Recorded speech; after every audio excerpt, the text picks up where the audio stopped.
Vamos conversar sobre um romance do escritor moçambicano João Paulo Borges Coelho, que se chama As Duas Sombras do Rio.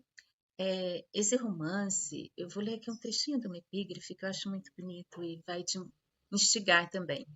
Ele diz assim: é afinal tão simples a história deste rio, tão simples e todavia levou séculos a desenrolar-se, pois os deuses gostam de contá-lo devagar. Então, o romance ele está localizado no norte de Moçambique e que o que divide o norte do sul de Moçambique é o rio Zambeze. Então, ele é um rio por onde também eram retirados, né, as pessoas que seriam escravizadas aqui no Brasil e na América como um todo, né? É, o tempo histórico é a Guerra Civil de Moçambique. E ele vai falar sobre essa guerra civil numa região muito que sofreu muito com ela, que é o norte, a região chamada do Zambeze. Miyakoto e Paulina Chiziane, eles se prendem, né, assim, no espaço literário, mas do sul, né, de Moçambique. E o João Paulo vai para o norte. Ele vai criar esse romance a partir de relatos que ele foi buscar no norte do país como pesquisador, porque ele é um historiador. Então, ele foi buscar relatos, né, de pessoas que viveram esse período, e esses relatos o chocaram tanto, o sensibilizaram tanto, que eles resultaram num romance, né? Nós podemos chamar como uma literatura de testemunho, né? E ali eu tenho um narrador que ele fica atônito com o que ele vê, o que ele narra. E em momentos esse narrador se afasta para que personagens, né, contem a sua história, relatem a sua vida, né? E essa região, que é a região do Zumbo, ela faz fronteira com outros países, com Zambésia e com Zimbábue. Então eu tenho trânsito de pessoas para esses dois países também, né? E o quanto a guerra também atinge, né, os países vizinhos. E aí, esse romance ele vai trazer a história de várias personagens, né? Eu destacaria um, que é o Meia-Chuva, né? Por quê? Porque ele transita como guerreiro, né? Como guerrilheiro, tanto na Guerra de Libertação quanto na Guerra Civil. E ele vivencia, né, essa primeira experiência, que foi lá em 69, né? Quando o régulo da sua aldeia convoca as pessoas que quiserem ir receber com ele treinamento na Zâmbia. E o Meia-Chuva fala que ele foi levado com um pequeno grupo e eles aprenderam o que é revolução, com palestra, com treinos e com punições também, né?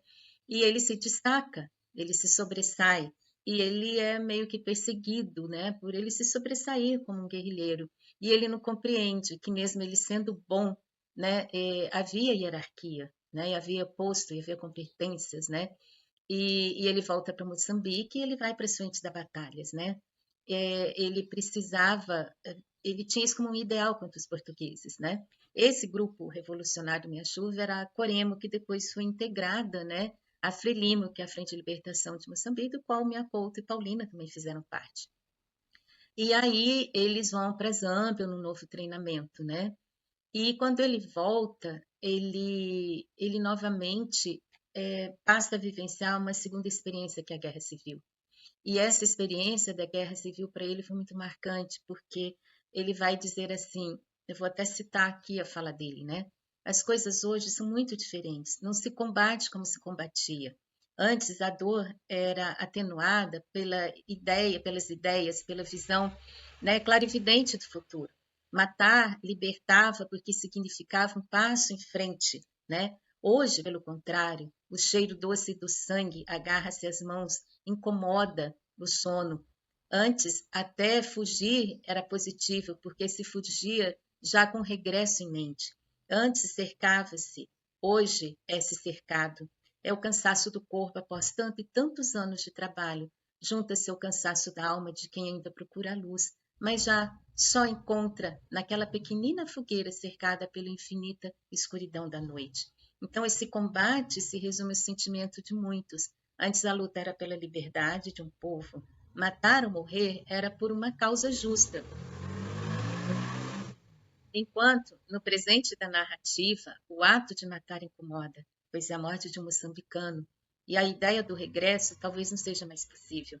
Além disso, o cansaço revelado pelo combatente não é o cansaço só do corpo, mas também da alma, por esta buscar uma esperança de dias melhores, né? Então, essa personagem me tocou muito, né? Então, eu quis compartilhar um pouco com vocês da minha leitura desse romance. E eu espero que seja uma leitura muito proveitosa para você também.